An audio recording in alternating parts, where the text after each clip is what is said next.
भोलेनाथ की एक कहानी छोटी सी सुनिए और समझिए उसको। कहानी का क्या अर्थ मैं है। समझूंगी। चलिए देखते हैं। एक राजा थे, ठीक है, एक राजा थे, उनको कोई औलाद नहीं थी, ठीक।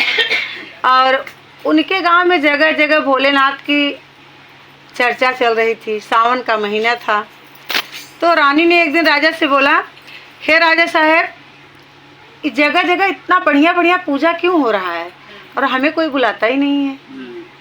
तो राजा बोले कि आप रानी हो ना, इसलिए कोई आपको नहीं बुलाता है। तो रानी बोली, अरे मैं रानी हूँ तो और बुलाना चाहिए लोगों को, तो मुझे कोई बुलाता ही नहीं है। और राजा बोले, कैसे उनको। तो एक बूढ़ी माँ जा रही थी, गौरा पार्वती जी बूढ़ी का रूप रख के जा रही थी, क्योंकि उनको जो रानी थी उनके ऊपर बहुत दया आया, क्योंकि वो हमेशा परेशान रहती थी, किसी से अपने मन की बात बोल नहीं सकती थी। भाई उनको बच्चे नहीं थे। तो भोले बाबा की रहमत बहुत बड़ी है, जितना भी इनका गुणगान करो उतना कम है। और शिव चर्चा का अर्थ भी बहुत बड़ा है, मानो तो देव नहीं तो पत्थर, ठीक है। तो माता जी पूछी, रानी बाहर बैठी थी ऐसे ही, और उनकी नज़र बूढ़ी माँ पे पड़ गई। तो दौड़ के गई, बूढ़ी माँ जैसे लड़खड़ा रही थी, धूप बहुत लग रही थी। तो बोली, हे माता जी, आप कहाँ जा रही हो और आप इतना लड़खड़ा क्यों रही हो, आपको प्यास लगी है।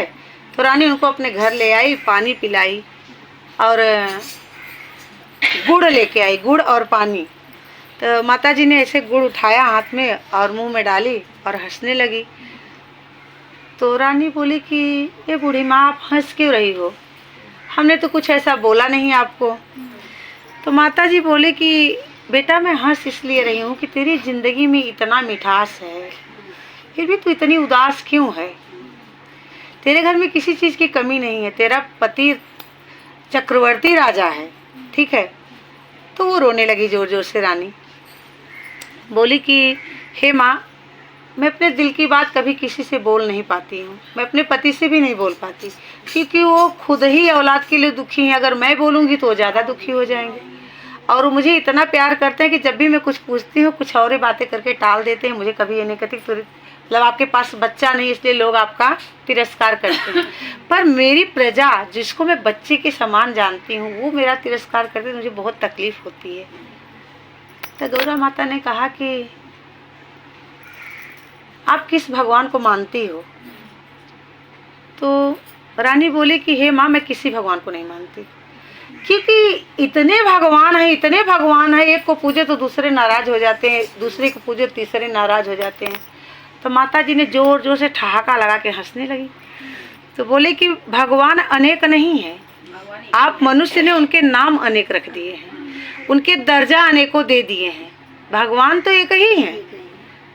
तो अगर आप जड़ को पकड़ लोगी तो पेड़ पौधा जितना भी फल रहेगा सब आपके झोली में ऑटोमेटिक गिरेगा। तो आप जड़ को पकड़ो, आप जड़ को पकड़ो। तो बोले, हे बूढ़ी माँ, आप इतनी जानकार कहाँ से हैं, आपको इतना सब कुछ जानकारी कहाँ से आती है। तो हंसने लगी। फिर बोले, एक काम करो रानी, मैं तो जा रही हूँ, कभी अगर आपके दरवाजे पे दोबारा आई और आपके पास भगवान ने कुछ अच्छा किया तो क्या आप मुझे पहचानोगी, क्या आप मुझे एक गिलास पानी फिर से गुड़ के साथ पिलाओगी। इस माता का जितना गुणगान करो, जितना रहम दिल है कि भगवान अगर खाली एक बार दिल से सुबह उठकर इनका नाम ले लो सारा दिन तर जाएगा आपका। तो जब जाने लगी तो रानी पैर पकड़ के जोर जोर रोने लगी। बोली, माँ, आपने इतना सारा पूछा, मुझे कुछ उपाय नहीं बताया कि मुझे औलाद मिलेगी कि नहीं मिलेगी। बोली, तेरे नसीब में औलाद नहीं लिखी है, लेकिन अपना कर्म इतना बड़ा होता है कि भगवान अपनी लिखनी टारने पे मजबूर हो जाते हैं। कर्म ऐसा होना चाहिए इंसान का कि भगवान अपना लिखनी टारने पर मजबूर हो जाएं। अच्छी अच्छी बातें बोलने से ज़िंदगी में अच्छा नहीं होता। हम आपको बोले भाभी बहुत अच्छी हैं, दीदी आप बहुत अच्छी हो, रेखा बहुत अच्छी है, पूनम बहुत अच्छी हैं, लेकिन मन में यहाँ रखूँ पीठ पीछे जा मारो बैठी थी, ये बोल रही थी, ऐसा कर रही थी। नहीं, जो बोलना है मुँह पे बोल दो। पूनम आपने गलत किया, बहुत करोगी नाराज हो जाओगी, बातें नहीं करोगी, इससे ज़्यादा क्या करोगी, ठीक ना। लेकिन पीठ पीछे शिकायत करने वालों का कभी भला नहीं होता। वो सोचते हैं हम अच्छे हैं, लेकिन क्योंकि वो शिकायत यहाँ तक पहुँचती है, ईश्वर तक पहुँचती है, क्योंकि हम नहीं सुन रहे हैं ना। आपका करूँगी तो भगवान सुनेंगे ना, उनको तो पता रहेगा। और किसी का पाप अगर है तो अपने घर में बातें मत करो, क्योंकि उसका पाप करता है अपने ऊपर चढ़ता है। कोई कितना भी गंदा हो, हमसे क्या लेना देना, उसकी अच्छाई देखो ना। अगर उसके अंदर कुछ अच्छा है तो उसको ले लो, उसकी बुराई उसके पास छोड़ दो। माता गौरा ने ये रानी को समझा रही हैं, आपकी ज़िंदगी में औलाद नहीं लिखा है, लेकिन कल आपके दरवाजे पर 3 भिक्षुक आएंगे और तीनों भिक्षुक के पास 3 बच्चे रहेंगे। माँ गौरा कह रही हैं, उस बच्चे में से एक बच्चे का पूरा बाल घर में जाना उखाड़ना, और वो उखाड़ कर शिव जी को चढ़ा देना, आपको बच्चा हो जाएगा। अब रानी बहुत टेंशन में पड़ी, माता इतनी अच्छी बातें ऐसी बता के मुझे चली गई। रानी तैयार थी, आज बच्चा आएगा, मैं बाल उखाड़ूंगी, मेरे पास बच्चा हो जाएगा। पर रानी को हजम नहीं हुई ये बात, रात को राजा से बोली। ऐसी एक बूढ़ी माँ आई थी, मुझे बता के गई। राजा हंसने लगे, बोले देखो देवी, मैं जितना तक मेरे अंदर है कि मैं आप पे बहुत भरोसा करता हूँ, मैंने आपके ऊपर छोड़ दिया। बूढ़ी माँ का बात मानना है कि नहीं मानना है, ये तो आपके ऊपर निर्भर करता है। अब दूसरे दिन उनके दरवाजे पे एक भिक्षुक आया, दूसरा भिक्षुक आया। राजा ने उसको बहुत सारे धन दौलत दिए, पर भिक्षुक हंसने लगे, बोले हे राजा, हमको कुछ नहीं चाहिए, ये तो 3 बच्चा भोले बाबा का भेजा हुआ है, जो कि आपकी रानी तक मुझे पहुंचाना था। इनका स्वागत करना है कि इनको क्या करना है। भोलेनाथ ने मुझे सपने में दिखाया कि ये 3 बच्चा रानी के पास लेके जाओ और उनसे पूछो कि इन 3 बच्चों को ले जाके वो क्या करेंगे। अब तीनों बच्चों को रानी लेके गई अंदर।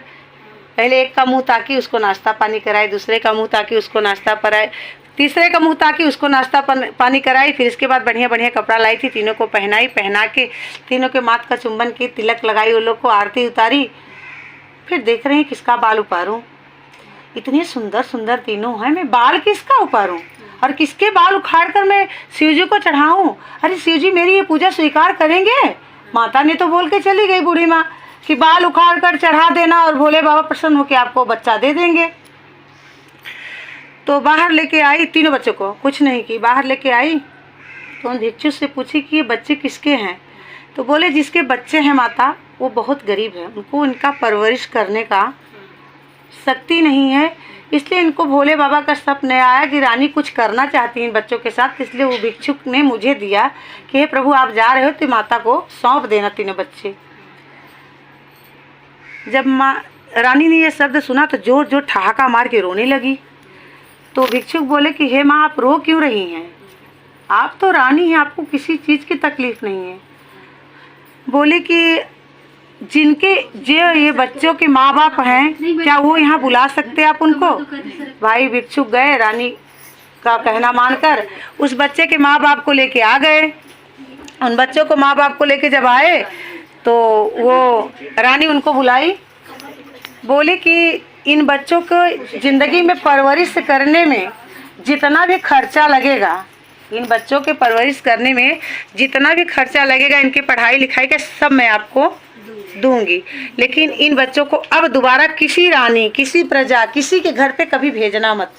यह कह कर कि उनके हवाले कर दो। भगवान ने इतना बड़ा वरदान आपको दिया है, इतना अच्छा वरदान दिया, इतने सुंदर सुंदर आपके बच्चे हैं, आप किसी रानी के लिए अपने बच्चों को कुर्बान कभी मत करना।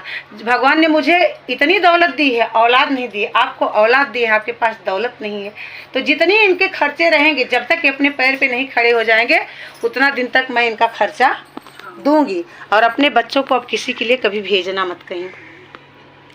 वो जो भिक्षुक थे वो रानी के पैर पे, जो मतलब माँ बाप थे बच्चे के, उनके पैर पे गिर के रोने लगे। बोले हमारे पैर पे मत गिरिए, जो सबके पालनहार हैं भोलेनाथ, उनके चरण में समर्पित हो जाइए, सारी नैया पार हो जाएगी। बोले भोलेनाथ ही तो यहाँ तक भेजे हमें, नहीं तो आप तक नहीं आते तो हमारे बच्चों का परवरिश करने का हमारे पास कुछ था नहीं, हम कहाँ से परवरिश करते इनका। हे माँ आप बहुत बड़ी धन्य हो, दूंगी, और अपने बच्चों को अब किसी के लिए कभी भेजना मत कहीं। वो जो भिक्षुक थे वो रानी के पैर पे, जो मतलब माँ बाप थे बच्चे के, उनके पैर पे गिर के रोने लगे। बोले हमारे पैर पे मत गिरिए, जो सबके पालनहार हैं भोलेनाथ, उनके चरण में समर्पित हो जाइए, सारी नैया पार हो जाएगी। बोले भोलेनाथ ही तो यहाँ तक भेजे हमें, नहीं तो आप तक नहीं आते तो हमारे बच्चों का परवरिश करने का हमारे पास कुछ था नहीं, हम कहाँ से परवरिश करते इनका। हे माँ आप बहुत बड़ी धन्य हो। उसी समय रानी गर्भ से रह गई और 9वें महीने में उनको सुंदर पुत्र पैदा हुआ जिसका नाम उन्होंने शिव रखा। तो भोले बाबा की कृपा इतनी बड़ी है कि उनको औलाद नहीं लिखी थी, लेकिन उनकी अंदर से ये भावना हुई कि हमारे बच्चे नहीं हैं और दूसरे के बच्चों को मैं नुकसान पहुंचा के मतलब अपना खुद का औलाद पैदा करूं, ये मुझसे नहीं होगा। नहीं देंगे भोले बाबा वो चलेगा, लेकिन मैं किसी की बच्ची को नुकसान नहीं पहुंचा सकती। भोले बाबा को भी दया आ गई, वो अपना छठी का लिखना तारने पे मजबूर हो गए और रानी को एक सुंदर पुत्र पैदा हुआ। इसके बाद उन्होंने बहुत बड़ा शिव चर्चा रखा जिसमें दूर दूर से राजा महाराजा रानी सब आए। उसमें वो बूढ़ी माँ भी आई। दूर खड़ी थी रानी, बैठी थी सिंहासन पर, दौड़ के गई और बूढ़ी माँ के चरण में गिर के रोने लगी। माता जी अंतर ध्यान हो गई, उनके पाँव का मतलब छाप वहाँ छूट गया, जो कि वहाँ पे आज चरण पादुका के नाम से वो लोग पूजा करते हैं उस राज्य में माता जी की। ठीक है, बोलो शंकर जी भोले बाबा की जय, हर हर महादेव की जय, काशी विश्वनाथ की जय, माता पार्वती पते हर हर महादेव की, घर घर महादेव।